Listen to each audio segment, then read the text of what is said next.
What's going on, guys? It's Steve. Now, before anyone gets salty and everyone starts, Steve, you always do this. Every time you talk about Melo and the Knicks, you curse them. Listen. I guarantee you guys that tonight, Carmelo Anthony is going to go off on the Cleveland Cavaliers. Why? It's a statement game. So what are we going to do?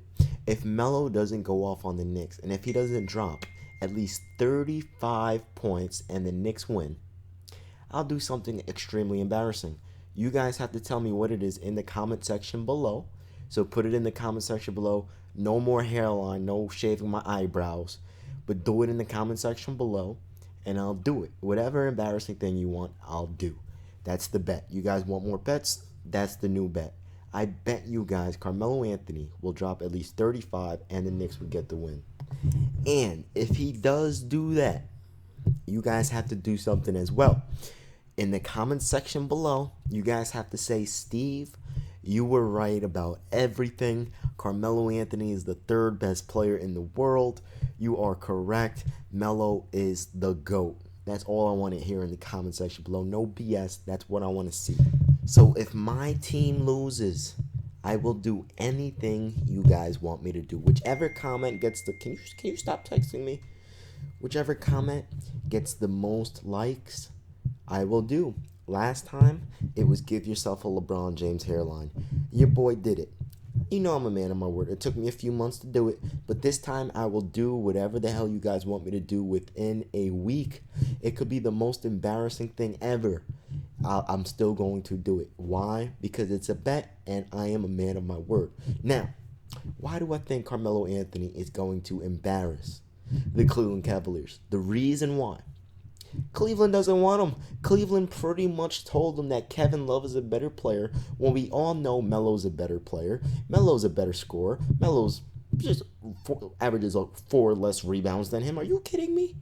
You know, Melo can play make. Melo can take over a game. Last time I checked, Kevin Love can't do that. Now, Kevin Love is a great player. I never said he was garbage. I defended him when everyone hated on him. I said he's still an NBA star. He's still a great player. And I would love to have him on my team. However, if any day of the week, if it were post-prime Melo versus prime Kevin Love, I would still go with post-prime Melo. And that's just a fact, because Melo right now is still a better player. Max Kellerman said it. Stephen A. Smith said it. Skip Bayless said it. When Skip Bayless says something positive about the 2003 draft, you know it's true. Shannon Sharp said it. Who's that chubby guy? I don't know, man. A whole bunch of ESPN reporters, and we shouldn't really take their word, but because some of their list that they be talking about is crazy. But pretty much everyone said that Carmelo Anthony is a better player. He's just not the better fit. I beg to differ. So Melo's gonna have a statement game right now, man.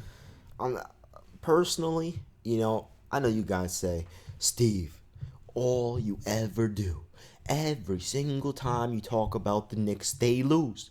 That's true. Every time I made a bet with you guys, I did it around 3 times.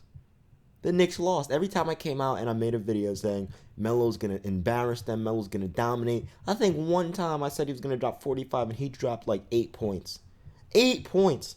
So I've been getting embarrassed. So it's time for him to do the embarrassing, not towards me, but towards you guys. Well, I have a lot of Knicks fans that watch these videos, and truth be told, you guys support me because, we're Knicks fans, right? I understand that. It's cool.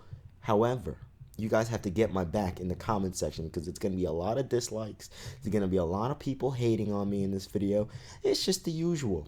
But the usual is Melo's going to dominate. I mean, if you look at Carmelo Anthony, his statistics, and keep in mind, people were saying, even some Knicks fans, which why I made that video, Knicks fans should be disgusted with themselves, and some journalists are actually coming out with articles now saying, this is why the Knicks should keep Melo, and I've been saying this since the beginning of the year, but of course, I don't know what I'm talking about.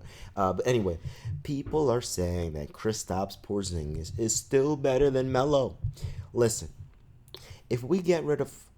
I was thinking about making this for a separate video, and I still might, to be honest.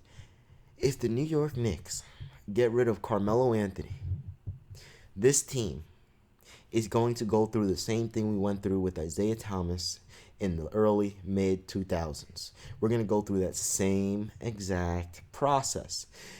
We were lucky we got Stoudemire. And then we were lucky we got Melo, because if Stoudemire wasn't there, I highly doubt Melo would have came to the Knicks, and that's God's honest truth. He probably would have said, you know what, I'm going to go listen to D Wade and LeBron.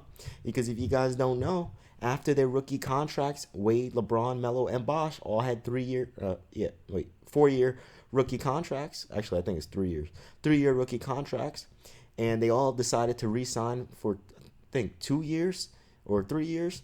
And, Melo decided to take the money because he was doing good in Denver. He was making the playoffs. He was going to the conference final. He was doing a pretty good thing in Denver, And then when he saw Amari go to New York, he was like, okay, I could go to New York and we could do something. And what happened? He goes there and Amari gets injured and the team just falls apart.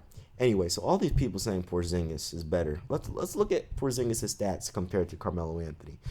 Listen, okay? So this is Kristaps Porzingis. 18 points per game, 7 rebounds. This dude is 7'3", and he's only getting 7 rebounds per game. And I'm hard on him because he has so much potential, but I didn't see any growth from last season to this season. He's the exact same player, in my honest opinion, which is kind of frustrating because he should have been working on his game. 18 points, 7 rebounds, 1 assist, 2 blocks, okay?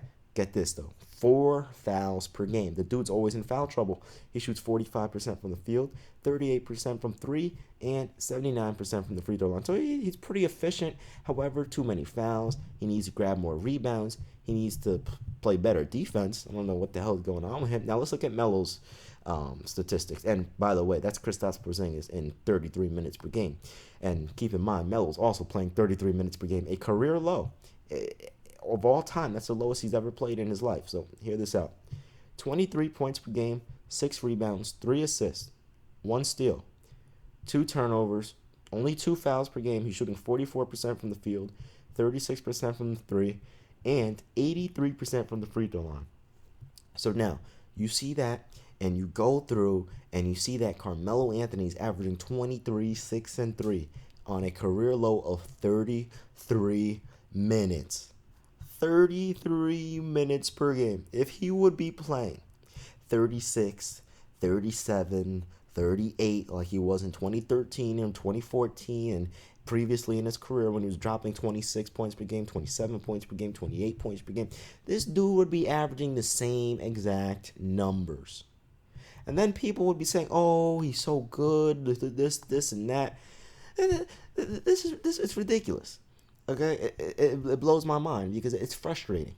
It's extremely frustrating defending this guy. And I know over the last week, pretty much 9 out of 14 videos, around 10 out of the 14 videos I made were about Carmelo Anthony. But it's not my fault. I report the news, and to be honest, he's a superstar, so he's always in the news. Nah, honestly, though, it's because of the trade talk. So that's why I've been, just talking about Melo a lot recently. But I mean, come on, man. So the Cavaliers, and if you look at Cleveland, and by the way, this game is in Madison Square Garden. So if you look at Cleveland, they're 11-10 on the road, and they're 5-5 in their last 10 games. They have not been playing well so far in this new year. And the Knicks they're 4-6, but they're 13-11 at home, which means they have a better home record than the Cavaliers' road record, which means the Knicks have the advantage and they could win this game. Now, the New York Knicks, if they can go to 25-29, they would jump all the way up to 7th seed. 7th seed in the East. I don't know how the hell we went from 3rd seed all the way down to 10th. I know why. Because Derrick Rose. The Derrick Rose injury is frustrating as hell. It's extremely frustrating, man. Like, it sucks, man. It sucks, man. But this is probably going to be... I don't think he's playing today either against Cleveland. So we're already struggling on the defensive end because Derrick Rose is a pretty solid defender. He knows what he's doing. So we're going to have problems guarding that man, Kyrie Irving. But again, if Porzingis can get more rebounds, if Porzingis can become a better defender, and we keep Melo, this team, man, I'm telling you guys, man, this team is going to be something deadly. And by the way, I'm going to make a video later on today as well. Derrick Rose came out and he said he's possibly going to be leaving the New York Knicks as well. Oh, my freaking goodness. He came out and said that in the regular season. Oh, man. Anyway, guys, it's Mr. Steve. I'm out. Peace.